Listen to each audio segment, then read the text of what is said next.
Nothing to lose. ఏంది పోయాడు nothing to lose అని పెట్టినాడని చూస్తున్నారా? ఏం లేదండి, జీవితంలో ఏం చేద్దాం అనుకున్నా భయపడే వాళ్ళందరికీ నాది ఒకటే క్వశ్చన్ అనమాట.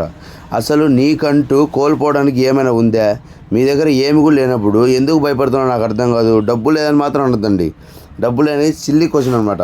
అలా మాత్రం చెప్పకండి ప్లీజ్. మీ దగ్గర కరేజ్ లేదా, డిసిప్లిన్ లేదా, కాన్సిస్టెన్సీ లేదా, ఇవన్నీ ఉన్నాయి కదా.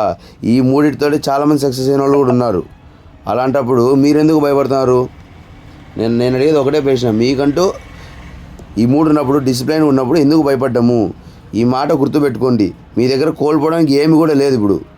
అలాంటప్పుడు మీరు అనుకున్న దానికి చేయడానికి ఎందుకు భయపడుతున్నారు? మహా అంటే ఏమవుతుంది, మాలో జీరోకి పోతారు, అంతకుమించి ఏం లేదు కదా. డబ్బు లేదని మాత్రం రీజన్ అయితే కాదు. సో భయపడకుండా మీరు ఏమైతే చేయాలనుకుంటారో అది చేసేయండి. ఆ తర్వాత ఏదైతే అది దైవదినము. సో మీరు ఏదైతే చేయాలనుకుంటారో అది ఎంత చేయాలని, దాంట్లో మీరు సక్సెస్ చూడాలని చెప్పేసి నేనే కోరుకుంటున్నాను.